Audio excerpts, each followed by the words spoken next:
ꯃꯌꯥꯝ card ꯔꯤꯗꯤꯡꯒꯤ video ꯑꯃ ꯌꯦꯡꯃꯤꯟꯅꯔꯁꯦꯀꯣ ꯑꯗꯣ ꯉꯁꯤꯒꯤ ꯀꯩꯅꯣꯁꯦ ꯚꯤꯗꯤꯑꯣꯁꯦ ꯑꯩꯈꯣꯏꯒꯤꯀꯣ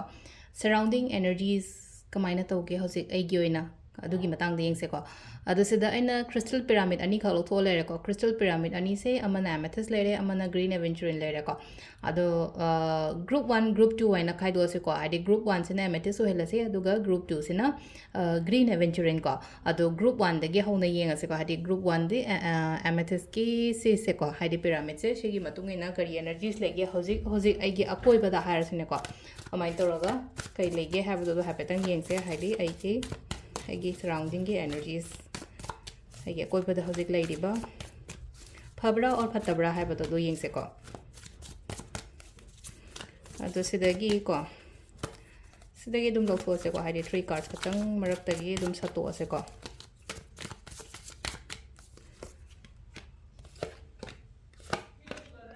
energies ꯌꯥꯝ ꯐꯅ ꯂꯩꯀꯣ ꯁꯤꯗ ꯂꯥꯛꯏꯁꯦꯀꯣ ꯍꯥꯏꯗꯤ ꯑꯩꯈꯣꯏ ꯁꯤꯗ ꯑꯍꯥꯟꯕꯒꯤ ꯍꯧꯖꯤꯛ ꯂꯥꯛꯏꯕ ꯀꯥꯔꯠ ꯃꯌꯥꯝꯁꯦꯀꯣ energies ꯌꯥꯝꯅ positive ꯑꯣꯏ ꯑꯗꯨꯗꯨꯅ positive ꯍꯥꯏꯗꯤ ꯌꯥꯝꯅ clear ꯑꯣꯏꯕꯗꯣ ꯍꯧꯖꯤꯛꯁꯦ ꯍꯥꯏꯗꯤ ꯀꯩ ꯇꯧꯗꯣꯏꯅꯣ ꯀꯥꯏꯅ ꯈꯟꯕ ꯈꯣꯠꯄ ꯂꯩꯔꯒꯁꯨꯀꯣ ꯍꯥꯏꯗꯤ clarity ꯌꯥꯝꯅ ꯂꯩꯕ success ꯂꯩꯕ ꯑꯅꯧꯕ phase ꯑꯃ ꯀꯔꯤ ꯑꯃ ꯆꯪꯉꯛꯄ ꯈꯣꯠꯄ ꯑꯗꯨꯃꯥꯏꯅ ꯑꯣꯏꯅ ꯑꯣꯏꯔꯦꯀꯣ ꯍꯥꯏꯗꯤ career wise ꯑꯣꯏꯔꯣ ꯅꯠꯇ꯭ꯔꯒ ꯑꯩꯈꯣꯏꯒꯤ business-ꯇꯅꯤ ꯈꯪꯗꯦ ꯅꯠꯇ꯭ꯔꯒ ꯑꯩꯈꯣꯏꯒꯤ relationship ꯀꯔꯤ ꯀꯔꯥꯗꯒ ꯍꯥꯏꯔꯁꯤꯅꯦꯀꯣ ꯍꯥꯏꯗꯤ energy ꯑꯐꯕ ꯃꯌꯥꯝ ꯑꯃ ꯍꯧꯖꯤꯛ ꯂꯩꯔꯦꯀꯣ ꯑꯀꯣꯏꯕꯁꯤꯗ ꯍꯥꯏꯇꯥꯔꯦꯀꯣ ꯍꯥꯏꯗꯤ surrounding energy is very positive ꯍꯥꯏꯅ ꯍꯥꯏꯔꯁꯤꯅꯦ ꯑꯩꯈꯣꯏ ꯍꯥꯏꯁꯦꯀꯣ surrounding energy ꯁꯦ ꯌꯥꯝꯅ positive ꯑꯣꯏ ꯌꯦꯠꯅꯔꯒ ꯈꯣꯠꯅꯔꯒ ꯂꯩꯕ ꯈꯣꯠꯄꯒ ꯑꯣꯏꯇꯥꯔꯒꯁꯨ ꯍꯥꯏꯗꯤ ꯂꯣꯏꯅ clear ꯑꯣꯏꯕꯗꯣ ꯍꯥꯏꯗꯤ ꯃꯔꯩ ꯃꯔꯥꯡꯒ ꯇꯧꯔ ꯈꯣꯠꯂ ꯂꯩꯕꯒꯨꯝꯕ ꯂꯩꯔꯒꯁꯨꯀꯣ ꯑꯗꯨꯗꯣ clear ꯑꯣꯏꯕ ꯑꯗꯨꯒ ꯁꯤꯗ ꯂꯥꯛꯏꯁꯦꯀꯣ ꯍꯥꯏꯗꯤ ꯄ꯭ꯔꯣꯕ꯭ꯂꯦꯝꯁꯀꯨꯝꯕ ꯂꯩꯔꯝꯃꯒꯁꯨ ꯍꯥꯏꯗꯤ ꯄ꯭ꯔꯣꯕ꯭ꯂꯦꯝꯁꯨ ꯑꯩꯒꯤ ꯂꯥꯏꯐꯇꯒꯤ ꯆꯠꯈꯤꯕ ꯈꯣꯠꯈꯤꯕ ꯑꯗꯨꯃꯥꯏꯅ ꯑꯣꯏꯀꯣ ꯂꯥꯏꯐꯀꯤ ꯑꯅꯧꯕ ꯐꯦꯁ ꯑꯃꯗ ꯀꯔꯤ ꯑꯃꯗ ꯍꯥꯏꯇꯥꯔꯦ ꯑꯗꯨꯃꯥꯏꯅ ꯆꯪꯉꯛꯄ ꯈꯣꯠꯄꯁꯨ ꯑꯣꯏ ꯑꯗꯨꯗꯨꯅ ꯍꯥꯏꯗꯤ ꯐꯥꯔꯁ amethyst ꯈꯟꯕꯉꯩꯒꯤ ꯑꯣꯏꯅ ꯍꯥꯏꯔꯒꯗꯤ ꯁꯤꯗ ꯂꯥꯛꯏꯕ ꯀꯥꯔꯠꯁꯦ ꯌꯥꯝꯅ ꯄꯣꯖꯤꯇꯤቭ ꯑꯣꯏ ꯑꯗꯨꯗꯨꯅꯀꯣ ꯍꯥꯏꯗꯤ ꯏꯁꯥꯁꯨ ꯌꯥꯝꯅ ꯄꯣꯖꯤꯇꯤቭ ꯑꯣꯏꯅ ꯂꯩꯕꯤꯌꯨꯀꯣ ꯍꯥꯏꯗꯤ ꯑꯀꯣꯏꯕꯁꯦ ꯍꯥꯏꯇꯥꯔꯦꯀꯣ ꯑꯩꯁꯦ ꯃꯤꯅ ꯌꯦꯡꯁꯤꯜꯂꯦ ꯈꯣꯠꯆꯜꯂꯦ ꯀꯥꯏꯅꯒ ꯈꯟꯒꯅꯣꯕ ꯑꯃꯨꯛ ꯂꯩꯅꯀꯣ ꯍꯥꯏꯗꯤ ꯃꯤꯅ ꯌꯦꯡꯁꯤꯜꯂꯤ ꯈꯨꯗꯤꯡꯒꯤ ꯑꯩꯈꯣꯏꯗ growth ꯂꯩꯗꯅ ꯌꯦꯡꯁꯤꯜꯂꯤꯅꯦ ꯍꯥꯏꯗꯤ growth ꯂꯩꯇ꯭ꯔꯒꯗꯤ ꯀꯩꯁꯨ ꯌꯦꯡꯁꯤꯜꯂꯣꯏꯅꯀꯣ ꯑꯩꯅ ꯈꯤꯇꯪ ꯍꯦꯟꯕ ꯑꯃ ꯅꯠꯇ꯭ꯔꯒ ꯑꯩꯉꯣꯟꯗ ꯈꯤꯇꯪ ꯀ꯭ꯋꯥꯂꯤꯇꯤ ꯑꯃ ꯌꯥꯎꯗꯅ ꯑꯩꯉꯣꯟꯗ ꯌꯦꯡꯁꯤꯜꯂꯤꯅꯤꯀꯣ ꯍꯥꯏꯅ ꯑꯗꯨꯃꯥꯏꯅ ꯈꯜꯂꯣꯕ ꯃꯤꯅ ꯌꯦꯡꯁꯤꯟꯕ ꯃꯇꯝꯗ ꯂꯩꯅꯀꯣ ꯑꯃꯨꯛꯀ ꯍꯦꯟꯅ ꯂꯣ ꯐꯤꯜ ꯑꯣꯏꯕꯒꯤ ꯃꯍꯨꯠꯇ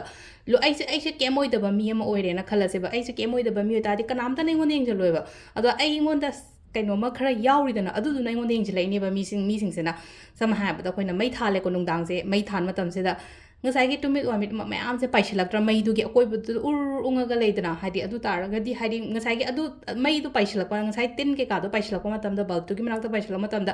ꯃꯩꯗꯣ ꯃꯨꯠꯇꯦꯅ ꯀꯩꯁꯨ ꯃꯉꯥꯜ ꯑꯃ ꯀꯔꯤ ꯑꯃ ꯄꯤꯅ ꯑꯗꯨꯗꯨꯅ ꯑꯩꯉꯣꯟꯗ ꯀꯩꯅꯣꯝꯃ ꯂꯩꯗꯅ ꯍꯥꯏꯇꯥꯔꯦꯀꯣ ꯑꯀꯣꯏꯕꯗ ꯑꯗꯨꯃꯥꯏꯅ ꯂꯩꯔꯤꯅꯦ ꯑꯗꯨꯒ ꯉꯁꯥꯏꯒꯤ ꯃꯉꯥꯜꯗꯨꯅ ꯍꯥꯏꯗꯤ ꯏꯃꯨꯡꯗꯨꯃ ꯖꯒꯥꯗꯨꯃ ꯄꯨꯡꯉꯥꯟ ꯉꯥꯜꯍꯜꯂꯤꯅꯀꯣ ꯑꯗꯨꯗꯨꯅ ꯁꯤꯗ ꯍꯥꯏꯗꯤ ꯃꯤꯅ ꯌꯦꯡꯁꯤꯟꯕ ꯈꯣꯠꯆꯟꯕ ꯃꯇꯝꯗꯀꯣ ꯍꯥꯏꯗꯤ ꯂꯣ ꯐꯤꯜ ꯑꯣꯏꯕꯒꯤ ꯃꯍꯨꯠꯇ ꯄꯣꯖꯤꯇꯤቭ ꯑꯣꯏꯌꯣ ꯑꯃꯨꯛꯀ ꯍꯦꯟꯅ ꯑꯩꯉꯣꯟꯗ ꯑꯩꯗꯣ ꯅꯣꯡꯃꯒꯤ ꯒ꯭ꯔꯣꯠ ꯍꯦꯟꯒꯠꯂꯛꯏꯅꯦ ꯑꯗꯨꯗꯨꯅ ꯃꯌꯥꯝꯁꯤꯅ ꯌꯦꯡꯁꯤꯜꯂꯛꯏꯅꯦ ꯃꯌꯥꯝꯁꯤꯅ ꯑꯩꯉꯣꯟꯗ ꯀꯩꯅꯣ ꯇꯧꯏꯅꯦ ꯍꯥꯏꯅ ꯑꯗꯨꯃꯥꯏꯅ ꯈꯟꯕꯤꯕ ꯍꯥꯏꯇꯥꯔꯦꯀꯣ ꯐꯥꯔꯁꯀꯤ amethyst-ꯀꯤ ꯌꯥꯝꯅ ꯄꯣꯖꯤꯇꯤቭ ꯑꯣꯏꯀꯣ energy surrounding energies ꯌꯥꯝꯅ ꯄꯣꯖꯤꯇꯤቭ ꯑꯣꯏ ꯊꯕꯛꯐꯝꯗ ꯑꯣꯏꯔꯣ ꯌꯨꯝꯗ ꯑꯣꯏꯔꯣ ꯑꯃꯗ ꯑꯣꯏꯔꯣꯀꯣ ꯑꯗꯣ ꯁꯤꯗ ꯂꯩꯔꯦꯀꯣ ꯑꯍꯥꯟꯕꯒꯤ ꯀꯩꯅꯣꯀꯣ amethyst ꯈꯟꯕꯉꯩꯒꯤ ꯃꯊꯪꯒꯤꯁꯤꯅ ꯑꯩꯈꯣꯏꯒꯤ green aventurine ꯍꯥꯏꯐꯦꯠ ꯌꯦꯡꯁꯦꯀꯣ ꯍꯥꯏꯗꯤ green aventurine-ꯅ ꯀꯔꯤ energies ꯂꯥꯛꯀꯦ ꯍꯥꯏꯕꯗꯣ ꯑꯗꯨ ꯍꯥꯏꯐꯦꯠꯇꯪ ꯌꯦꯡꯉꯁꯦ ꯃꯊꯪꯒꯤ crystal-ꯁꯤꯅ green aventurine ꯀꯣ green aventurine-ꯒꯤꯁꯦ ꯁꯤꯗ ꯑꯗꯨꯝ ꯑꯩ ꯁꯨꯃꯥꯏꯅ ꯑꯍꯥꯟꯕ ꯃꯊꯟꯗ ꯄꯥꯏꯊꯣꯔꯛꯄ ꯀꯥꯔꯠꯁꯦ ꯑꯗꯨꯝ ꯂꯧꯊꯣꯛꯑꯦꯀꯣ ꯑꯗꯣ ꯁꯤꯗ ꯂꯩꯔꯦꯀꯣ 3 ꯀꯥꯔꯠꯁꯦ energy-ꯁꯦ ꯄꯣꯖꯤꯇꯤቭꯁꯨ ꯑꯣꯏ ꯈꯤꯇꯪ ꯀꯟꯐ꯭ꯌꯨꯖꯟꯁꯨ ꯂꯩꯀꯣ ꯂꯩꯔꯤꯕ ꯄꯣꯠ ꯃꯌꯥꯝꯁꯦꯀꯣ energy ꯄꯣꯖꯤꯇꯤቭ ꯑꯣꯏ ꯍꯥꯏꯅ ꯍꯥꯏꯔꯒꯗꯤ ꯀꯩꯅꯣ ꯍꯥꯏ ꯀꯥꯟꯁꯤꯗ ꯑꯩꯅ ꯈꯜꯂꯤꯕ ꯑꯩꯅ ꯄꯥꯝꯃꯤꯕ ꯄꯣꯠ ꯃꯌꯥꯝꯗꯣ ꯍꯥꯏꯗꯤ ꯑꯩꯉꯣꯟꯗ ꯂꯥꯛꯄ ꯈꯣꯠꯄ ꯍꯥꯏꯇꯥꯔꯦꯀꯣ ꯑꯗꯨꯃꯥꯏꯅ ꯇꯧꯔꯒ ꯑꯣꯏꯅꯗꯤ ꯑꯣꯏꯔꯤ ꯍꯣꯠꯅꯧꯀꯣ ꯌꯥꯝꯅ ꯍꯥꯏꯗꯤ ꯑꯩꯒꯤ ꯑꯣꯏꯅ ꯍꯥꯏꯔꯒꯗꯤ ꯁꯤꯗ ꯍꯣꯠꯅꯕ ꯈꯣꯠꯄ ꯑꯗꯨꯃꯥꯏꯅ ꯌꯥꯝꯅ ꯄꯤꯔꯤꯀꯣ ꯁꯤꯗ ꯍꯣꯠꯅꯕ ꯈꯣꯠꯄ ꯍꯥꯏꯔꯒꯗꯤ ꯑꯩꯅ ꯍꯧꯖꯤꯛ ꯀꯩꯅꯣꯝ ꯇꯧꯋꯦꯅ ꯈꯜꯂꯁꯦꯀꯣ ꯑꯩ ꯍꯣꯠꯅꯩꯁꯦ ꯍꯥꯏꯗꯤ ꯑꯗꯨꯒ ꯌꯥꯝꯅ ꯌꯧꯗꯕ ꯈꯣꯠꯇꯕ ꯍꯥꯏꯔꯁꯤꯅꯦꯀꯣ ꯁꯝꯅ ꯍꯥꯏꯔꯕꯗ ꯍꯥꯏꯗꯤ ꯀꯩꯅꯣꯃ ꯍꯥꯏꯗꯤ ꯅꯥꯀꯟꯗ ꯁꯔꯥꯎꯟꯗꯤꯡꯗ ꯁꯤꯃ ꯇꯧꯔꯤꯑꯅ ꯇꯧꯕ ꯃꯇꯝꯗ ꯑꯩꯉꯣꯟꯗ ꯉꯁꯥꯏꯒꯤ ꯒꯤꯞ ꯑꯞ ꯇꯧꯕ ꯅꯠꯇ꯭ꯔꯒ ꯍꯥꯏꯗꯤ ꯇꯟꯊꯕꯒꯤ ꯃꯍꯨꯠꯇꯀꯣ ꯍꯥꯏꯗꯤ ꯈꯤꯇꯪꯀꯣ ꯍꯥꯏꯗꯤ ꯑꯃꯨꯛꯀ ꯍꯦꯟꯅ ꯀꯣꯟꯁꯦꯟꯇ꯭ꯔꯦꯠ ꯇꯧꯔꯒ ꯐꯣꯀꯁ ꯇꯧꯔꯒ ꯇꯧꯋꯣ ꯑꯩꯅ ꯇꯧꯔꯤꯕ ꯊꯕꯛ ꯑꯩꯅ ꯍꯣꯠꯅꯔꯤꯕ ꯊꯕꯛ ꯏꯪꯈꯥꯡꯗꯨꯗ ꯍꯥꯏꯇꯥꯔꯦ ꯂꯥꯏꯔꯤꯛ ꯄꯥꯕꯃꯛꯇ ꯑꯣꯏꯔꯦ ꯅꯠꯇ꯭ꯔꯒ ꯕꯤꯖꯤꯅꯦꯁꯃꯛꯇ ꯇꯧꯋꯦ ꯑꯦꯛꯖꯥꯝ ꯊꯥꯗꯣꯏꯅꯦ ꯈꯜꯂꯁꯦ ꯄꯩꯈꯥꯒꯤ ꯀꯔꯥꯒꯤ ꯁꯤꯒꯨꯝꯕ ꯃꯌꯥꯝꯁꯦꯀꯣ ꯃꯤꯁꯤꯡꯁꯤꯅ ꯍꯥꯏꯗꯤ ꯑꯩꯉꯣꯟꯗ ꯍꯥꯏꯅꯤꯡꯕ ꯍꯥꯏꯖꯁꯅꯨ ꯑꯀꯣꯏꯕꯗꯀꯣ ꯂꯧꯒꯅꯣ ꯀꯩꯝꯇ ꯍꯥꯏꯇꯥꯔꯦꯀꯣ ꯈꯤꯇꯪ ꯁꯤꯗꯗꯤ ꯑꯃꯨꯛ ꯁꯤꯗ ꯍꯥꯏꯗꯤ ꯁꯤꯒꯤ ꯑꯀꯣꯝꯕꯒꯤ ꯈꯟꯕꯁꯤꯗꯗꯤ ꯂꯥꯛꯑꯦꯀꯣ ꯈꯤꯇꯪ ꯑꯗꯣ ꯈꯤꯇꯪ ꯏꯃꯣꯁꯅꯦꯂꯤ ꯈꯤꯇꯪ ꯂꯣ ꯐꯤꯜꯒꯨꯝꯕꯁꯨ ꯇꯧꯕꯁꯨ ꯌꯥꯏꯀꯣ ꯁꯤꯗ ꯏꯃꯣꯁꯅꯦꯂꯤ ꯂꯣ ꯐꯤꯜ ꯇꯧꯕꯀꯣ ꯑꯗꯨꯃꯥꯏꯅꯒꯨꯝꯕꯁꯨ ꯑꯣꯏ ꯈꯤꯇꯪ ꯕ꯭ꯂꯣꯛ ꯇꯧꯁꯟꯕꯗꯣ ꯀꯩꯅꯣꯝꯃ ꯅꯨꯡꯉꯥꯏꯇꯕ ꯏꯟꯁꯤꯗꯦꯟ ꯑꯃꯗꯒꯤ ꯅꯠꯇ꯭ꯔꯒ ꯍꯥꯏꯗꯤ ꯑꯩꯉꯣꯟꯗ ꯍꯧꯖꯤꯛ ꯂꯥꯏꯐꯇ ꯊꯣꯛꯏꯕ ꯈꯣꯠꯂꯤꯕ ꯃꯌꯥꯝꯁꯤꯅ ꯍꯥꯏꯗꯤ ꯇꯧꯒꯗꯕ ꯊꯕꯛ ꯍꯥꯏꯗꯤ ꯆꯠꯀꯗꯕ ꯂꯝꯕꯤꯁꯦ ꯍꯦꯛ ꯇꯟꯊꯔꯛꯄꯅꯤ ꯈꯪꯗꯦ ꯑꯃꯅꯤ ꯈꯪꯗꯦ ꯄꯥꯒꯦ ꯀꯥꯏꯅ ꯈꯜꯂꯒꯁꯨ ꯍꯥꯏꯗꯤ ꯄꯥꯕ ꯉꯝꯗꯕ ꯈꯣꯠꯇꯕ ꯑꯗꯨꯝꯕꯒꯤ ꯑꯦꯅꯔꯖꯤꯁꯀꯨꯝꯕ ꯈꯔ ꯂꯩꯔꯤꯀꯣ aduna yaring enje haije hadi yaudri yaunaba hai tare ko aigi panthungpham yaunabagi damakta aina pame potse phangnabagi damakta sida hai tare ko amuka hena mayam aina haije kari hairi sano nakanda kai hairi kholi loina just avoid ignore tawo ko sida la ise hai tare ko wish fulfill ju oiri hotsu honaga dabane emotion blockages ladiba ko liba mayam se side baggage harasni emotional baggage ke ka puraga chalaga polum do puraga chalgono ba mamang da khatang nuai gi dena khala se adu do khanjalaga dum thambai da ka oide ba haugre loigre na ko ngarang nuai ta ba thodo ma thoe ngarang ai mi mana keno ma hairam dana ai nuai te ngarang du loigre na ngasi numit anoba ne numit anoba se da focus tawraga phajana makha ta na hai numit anoba new day new beginning always ko hat mai tar dum hai ko hadi ko na new moon lakpa matam da loina hadi poting se cleansing tawdana ko ta na hadi anoba keno ma natraga tha hor ko matam tang amada sisi taw kholo hadi anoba changapa matam sida hadi anoba wakhalo namaga thabak hawidana ko adumaina hai tare ko sida hai tare ko let go to holo kitang nuai tabo ko tabo leraga di ko let go to holo kitang ko adu unga ga lei ko poting se hai tare energy se hai tare khida kitang ai hai ko emotion se hadi kara